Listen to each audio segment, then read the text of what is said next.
Turn to the 5th chapter, 1 John.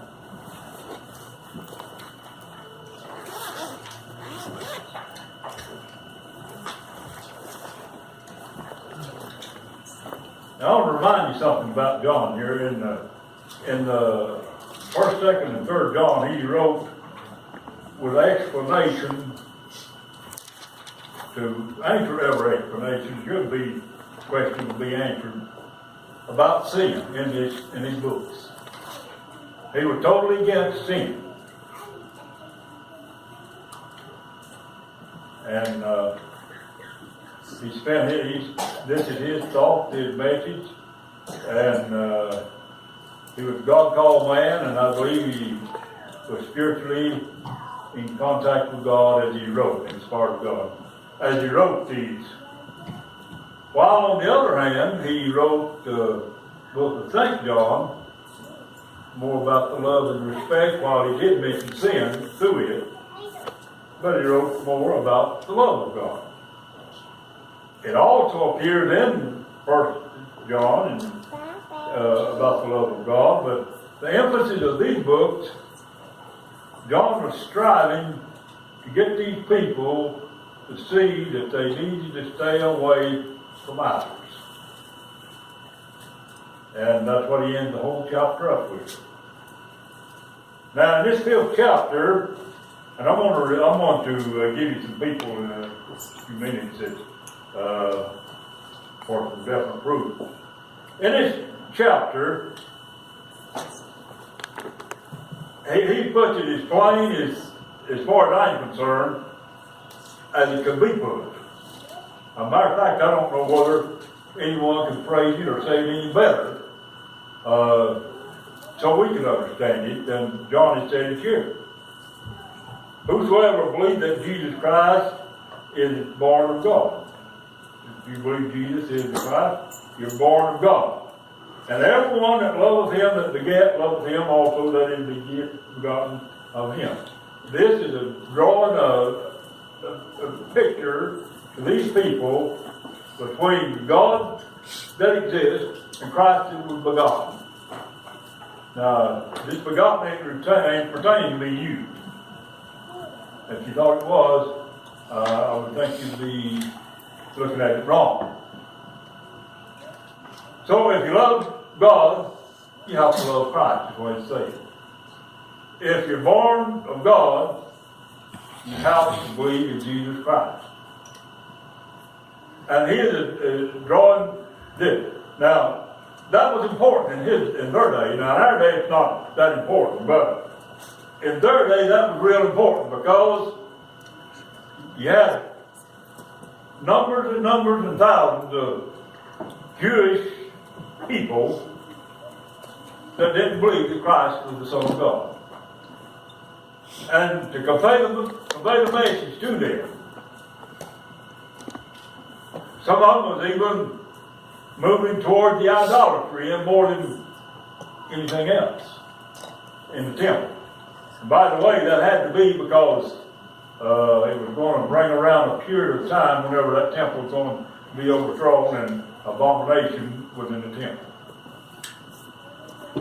Set up in the temple. But they moved much toward that. And John was trying to get them to understand what being born really meant. Now, in the 3rd chapter of St. John, this same writer now explained to Nicodemus the necessity or the how to be births or born again. Had to be. There's no getting around it. You can't see the workings of God or the kingdom of God, that's what it's saying, without it. You have to be born of God to understand God and to see Him.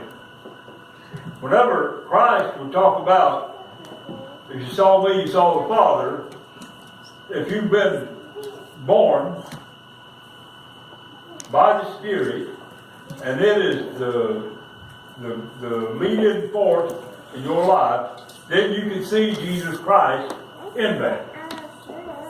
I can see Christ living in us just as well as I can see you living in you. Because I know and I understand that the flesh is just a flesh and you're the person that's on the inside. That's who you really are. Your nature, your personality, your mind, your spirit, your soul, your being. It's within a hull, a house. And so he is getting people to trying to focus on if you believe in God. Now remember this. The Pharisees want to accept Christ. They want to enter into the kingdom. They want to suffer them that he was entering into the kingdom. But they didn't believe in the same God. They believed in God. But they didn't believe Christ is the Son of God. And so it brought a division among people.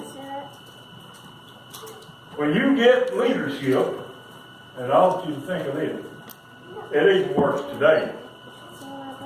But whenever you get leadership that is divided among people, it will divide nations of people. Because you got groups of people that would choose this side and that side, or the other side. And Christ firmly pointed out in the 12th chapter of Matthew, a house divided against itself keeps stand, so they don't have any change. A nation divided against itself, it keeps stand. And so division cannot be. But there was division in what these people believe. And there's division about what people believe today. I mean, broad, wide divisions. Because some groups look at leaders that should be, and they think and respect them as being knowledgeable, while others look at others with a different viewpoint, and they respect them as being knowledgeable as well. And therefore, there comes the division. But I want to point out something. God's not going to accept that way. He won't. There is a way. And whenever we make up our mind, and that's what repentance is, and whenever we make up our mind to follow the one and only begotten Son of God that God sent in this world, we can accept Him as well as accepting God, then we can follow the right course. That's the only course there is. There's not any other course. But division is among people. He is saying that by this, whenever we love God and Christ, by this we know that we love the children of God. When we love God, keep His commandments. Jesus instructed His disciples, and of course everyone has to follow, but He instructed them, if you love me, you'll keep my commandments. You're my disciples if you keep my commandments. And so John is just bringing this message over again to these people. Now he said this is the love of God, that we keep His commandments. And His commandments are not grievous. Keeping the commandments of God should not be a burden to anyone. They're not burdens. They're not grievous. They're not hard. He never asked you to do anything that would hurt you or would be too hard to do. Never asked a thing. Now man is complicated, I understand that. Because they have set some ideals that are wrong. How are you going to be a Christian? And what's it going to take to be a Christian? And the codes that you got to live by to be a Christian. They're not in. The man has said it's worth looking at. God's commandments, as He illustrated them and gave them, is the only guideline and the only guide that you need. Holy Spirit will direct that if we'll let it. I know God was wise. And we know there's never been anybody as wise as God. But in order to retain some stability among the Israelite people, God gave Moses some commandments with some consequences. And by so doing, man couldn't go away and say we didn't know, because it was God's law and God's rule and God's judgment. Sixth, I'm going to use this just a minute. I didn't know we would do it, but we go down to the course. I've never been in court for anything myself. Well, I better change that. I had to go and pay a ticket. But not being arrested and summoned and tried and all that. Never been. I've never sat on jury either. But our courts is set there to help people determine who was keeping with the law of the land or the courts and who was not. And if the person that had been accused had broken or not broken. Why? Because those laws are set. You don't go down there making laws, or at least you're not supposed to. They're already there. The commandments of God are already here. They're already there. It was here when Christ came. He didn't do away with them. He established them. Took them out of the idea of just having it wrote down on the book and obeying it when you need it. Put it in the hearts and the minds of His people will be obedient to the commands of God from the inner being, the heart. They will be obedient because He's driving in the hearts and the minds of His people. So, now, John explains that part this way. Whatsoever is born of God overcometh the world.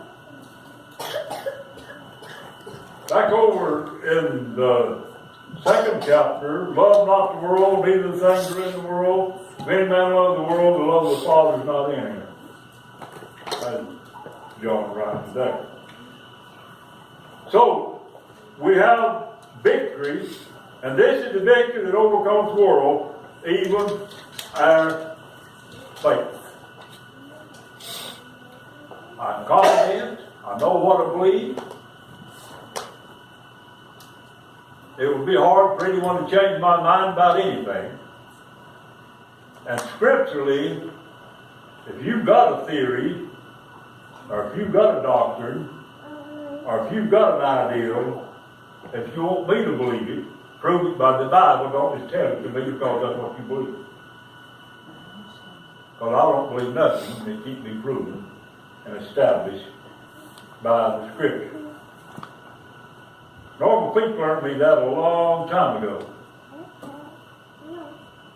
There was something come up, and I told him what I believed about something. He said, "That's good." I said, "What Scripture you base it on?" Of course, I had Scripture too, but he probably didn't think I did.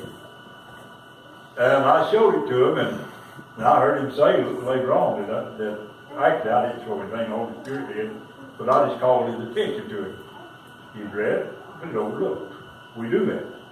So all of us can do that. But whenever you decide that you believe something, be sure you can back it up by the Scripture.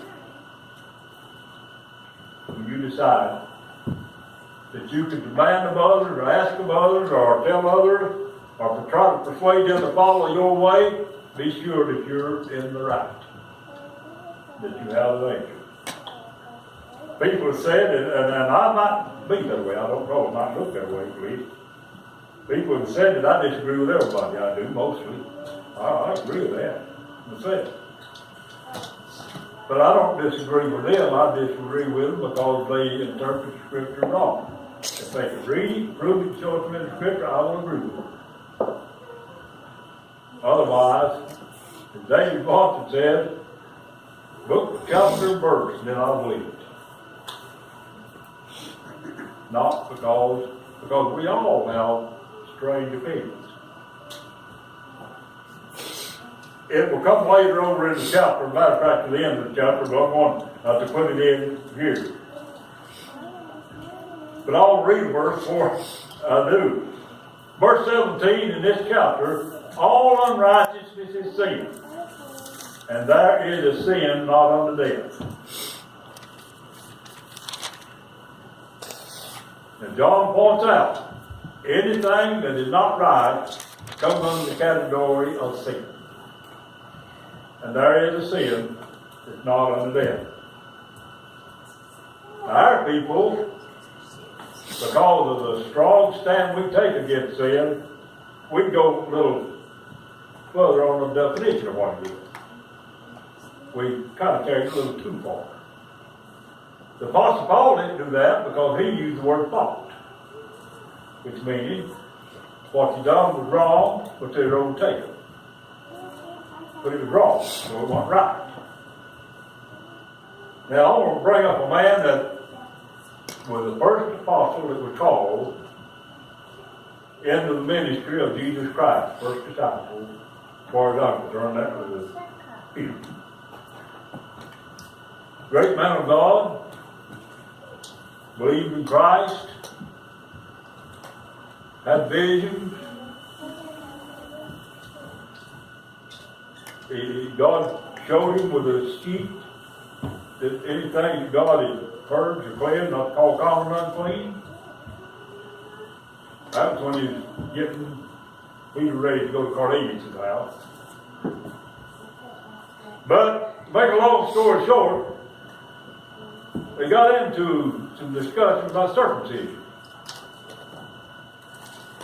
But Peter and some of the brethren was together, the Jewish brethren was together, and Peter was eating some of the Gentiles, and they was, or they come in, he won't eat with Gentiles, they come in, and Paul will come in with them.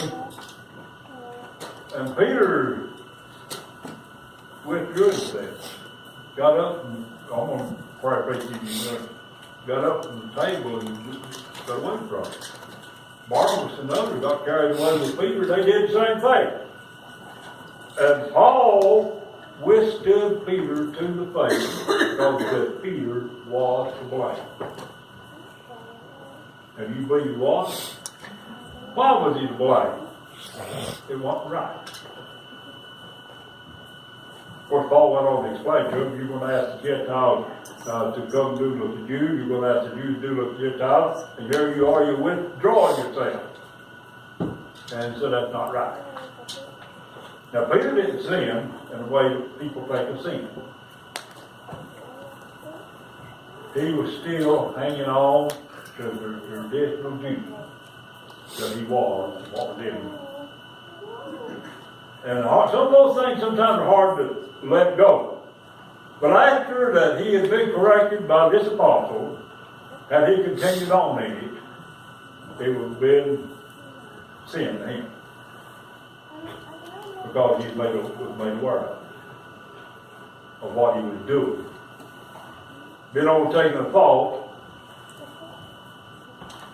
may not be right, but you make someone aware of it, they're not cut off. Now this verse that I've got ahead of myself on, there's a sin that's not unto death. There is a sin that is unto death. Peter didn't commit anything, he couldn't get together to change his mind on. Judas did. Now you think about it. He couldn't even, he tried to change his mind, God won't forgive.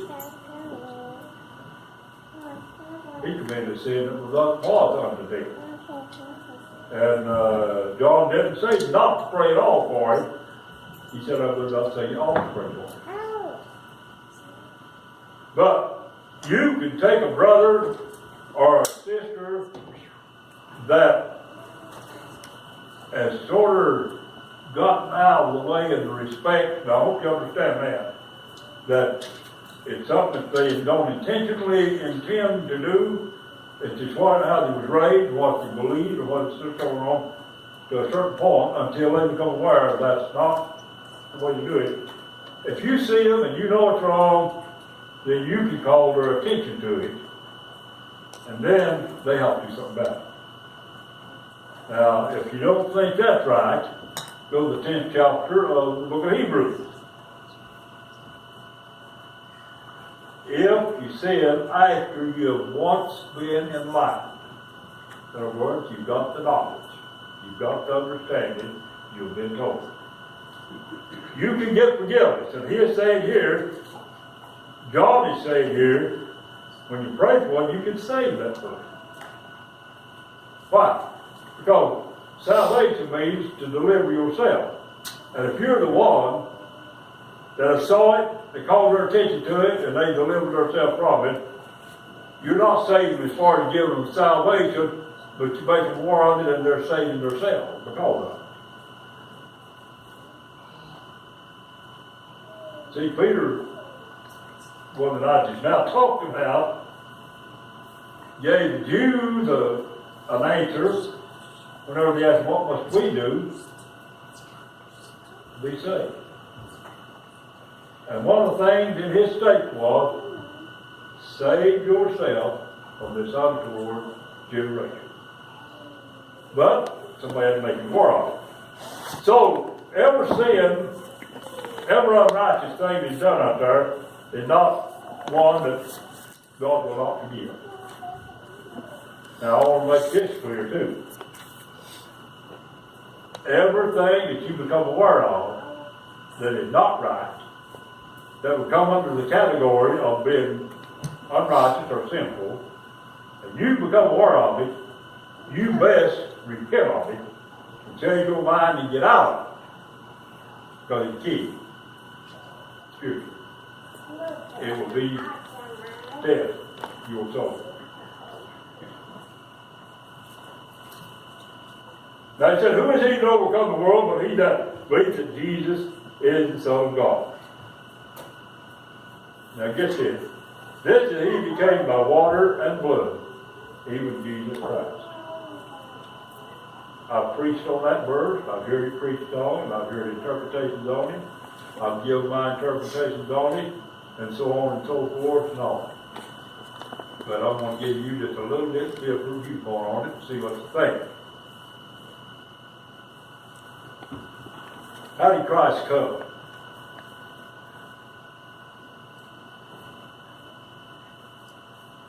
How was he witnessed about? And what was the record of it? First thing was he baptized with John. That was the water. John was the forerunner, the one that come crying the river, prepare your way to the Lord, make the path straight. And go to the first chapter of St. John and read.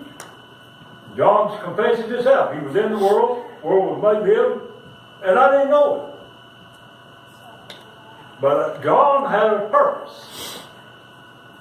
He was baptized, the outward man, in water for the remission of sin. He wasn't baptized in the inner man, he was baptized in the outer man. Christ come in the flesh, and John baptized the outer man. Is that not what went down into the water and come out? So John keep confessing to them, now I baptize you with water, but he just comes out and body, he'll baptize you with fire and Holy Ghost. That was Christ's first thing. Now, the second thing is, they could go to the temple and offer sacrifices and prolong their sins year by year. And Hebrews said, oftentimes for the same thing. And without the shedding of blood, according to the book of Hebrews, there is no remission or forgiveness of sin. Second thing, so now notice Christ has come by water and blood. Christ went to Calvary and died on the cross to be the sacrifice for the sins of the world. He had to shed his blood. His blood was the shed blood or the sacrifice by his death for the sins of the whole world. So how did he come? He came, as John recorded it, baptizing the flesh and the water for remission of sin.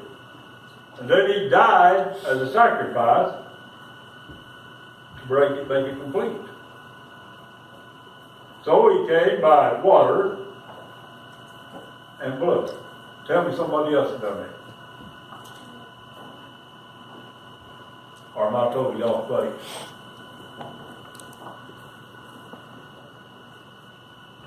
You think about it. Now listen to this. Even Jesus Christ. Not the water only, not just by the water baptism, but the water and blood. Now, it is the Spirit that beareth witness, because the Spirit is truth. Through all of that, Christ became Spirit. When his life's blood was shed, the natural man died, and the spiritual man lived. And he ascended, or went back to God. And 40 days later, actually 50 days from the time they started to talk about it, but 40 days later, he came back in their presence on Pentecost in the Spirit and entered into his people. It's the Spirit of truth. Now, I talk about it, and then the same John also recorded you have to worship him in spirit and in truth. So all the natural stuff was done away with. Anything natural was done out, took out of the way, and on to the spiritual side reigns. They that worship God must worship him in spirit and in truth. Now, you can take it home and think about it. Now, he gave us that. For there are three that bear record in heaven. God's in heaven, the Word's in heaven, the Holy Ghost, and these three are one. So they're all that. Above, exceeding, far above everything else. Nothing else. So, he just simply makes that, it's just clear as it be. The Spirit, the water, and the blood here. Then there is the greater one, the Father, the Word, and the Holy Spirit that is there. There, if we receive the witness of men, and isn't that what John was saying? He was witnessing by the water baptism. The witness of God is greater. If this is the witness of God which he has testified of his Son, he that believeth on the Son of God has the witness in himself, that's the Spirit. He that believeth not has made him a liar, because he believed not the record that God gave of his Son. God said he is only forgotten Son. Isn't that what he said when he baptized? This is my beloved Son. Whenever you go up on the mountain and transfigured, this is my beloved Son, you're him. And of course Peter would fall again there. He wanted to build 3 tabernacles. But God forgave him. Now, and this is the record that God has given to us, eternal life. And this life is in his Son. So eternal life is in Jesus Christ. If any man be in him, he's a new creature. Why? Because he moved from the earthly, the natural, the old man, into the new man. Crucified the flesh. Now, let's go just a little further now. He that hath the Son has life, and he that has not the Son of God has not life. That's as simple as you put it. If you got it, you've got eternal life. If you don't, then you perish. You don't have eternal life. Now get this. These things have I written unto you that believe on the name of the Son of God, that ye may know that ye have eternal life. And you know it. And that ye may believe on the name of the Son of God. I know I've got eternal life. I know Jesus Christ is the Son of God. I know he's the Savior of the world. I know he came for that purpose. I know that God gave him for that purpose. And I know that God's command comes through him. And I know that he lives in me and me in him and God. I know that. I don't know it because that's what I want to believe. I know it because that's what the book teaches. Scripture teaches. Now, and this is the confidence. Now you got to do this by faith. Remember, verse 4. Whatever is born of God overcome the world, and the victory of that overcome the world is even your faith. And this is the confidence we have in Him, that if we ask anything according to His will, He heareth us. Now I want you to get that. If you ask it according to His will, He hears you. Now James warned about praying amiss. I'm not going into detail on that, but a lot of people do this. But here he is simply saying, if it's according to His will, He hears us. Now, since we're God's people, if we know that He hears us, and we know that whatever we ask, we know that we have the petitions that we desire of Him. Now Christ Himself taught He'd give us the desire of our heart. So He's saying, if we know that, and here's where I got ahead of myself. If any man see his brother seeing a sin which is not unto death, or overtaken, Paul will put it, in a fault, or be what Peter was, as Paul saw him, got up and withdraw himself from, because of the Jewish brethren that was there, they withdraw themselves from the Gentiles. It was wrong, it wasn't right. Paul confronted him about it. Now, if you see somebody that's doing something that's outside of the knowledge of the Word, according to it, not you, not what you think. Now, a lot of times what we think gets in the way. Now, let me get rest. 22nd chapter of Deuteronomy has nothing to do with women's clothes, but all the religious world, after all those teachings he does. But it don't have anything to do with it. They want to keep one little or two little statements out of it and forget all the rest. You can't even mix polyester and cotton together if you really go with that chapter. That's right. You can't sow fescue grass and bluegrass in the same yard. That chapter says so. You can't go along and see a bird that fell out of the tree, not putting it back. That's in that chapter. But all they won't say, man and woman wear the woman's clothes. Now, that chapter ain't got nothing to do with a woman wearing man's clothes. It's just not there. Whenever it's interpreted right. But we've got them in holler there. Holler, well, I don't think anybody ought to wear any jewelry. And if you go back to Egypt, whenever God put them down there to spare their life, stayed 430 years, they called them out from the hand of Moses, and Moses being their leader, and God guided them. He did he? He let them out, so the men let them out. What's the first thing he has to do? You get their earrings, their gold, and all that stuff. You get barred from Egypt and all. Then you go over into the wilderness. And whenever they decided to rebel against Moses because of his been gone so long, they got their rings and old rings and their ankle bracelets and all that stuff and all that gold and throw it in the fire. Aaron said, he told a lie about it, but that's what he said. And out comes the calf. They molded the thing. But he gathered their jewelry.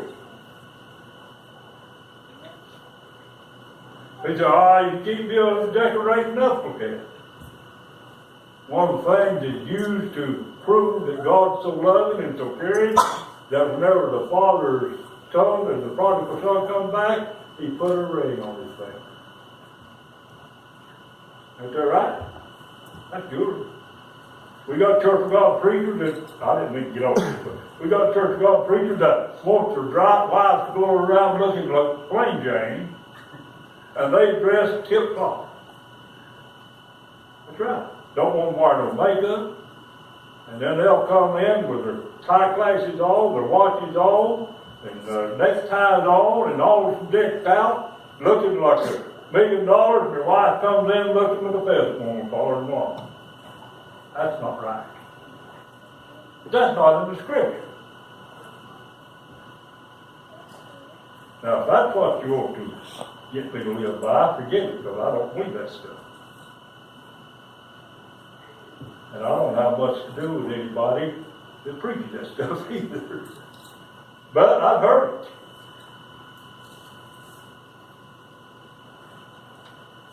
Now, if you see somebody overtaken in the fault, they're doing something that is actually wrong. They don't know it, but it's actually wrong. Or this, John is using the word sin, when it's not unto death. You shall ask, and he shall give him life for them that sin not unto death. Now, do you think that would work? For you to ask for somebody else and God spare them because of your asking? Sure.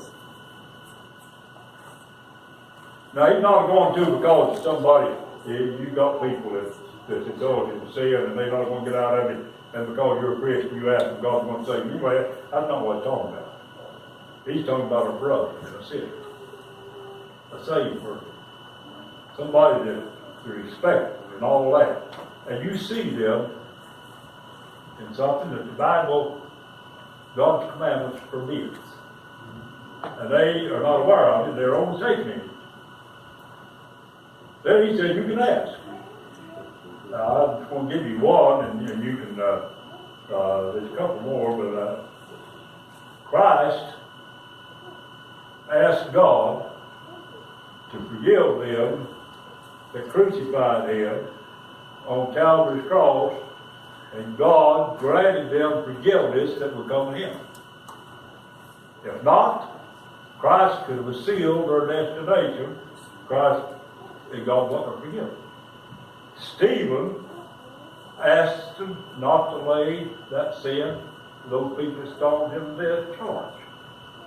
And God didn't. They could get forgiveness. But he asked if God was first. Now, forgiveness is important. So, God's first. Then he makes the statement, there is a sin unto death. I do not say that ye shall pray for him. Then he said, all righteousness is sin. And there is a sin not unto death. We know that whatsoever, or whosoever is born of God, sinneth not. So he clarified that part. But he that is begotten of God, here's what happens. Keepeth himself, and that wicked one touch him not. He don't allow Satan to bother. And we know that we are of God, and the whole world lies in wickedness. You don't know what it is.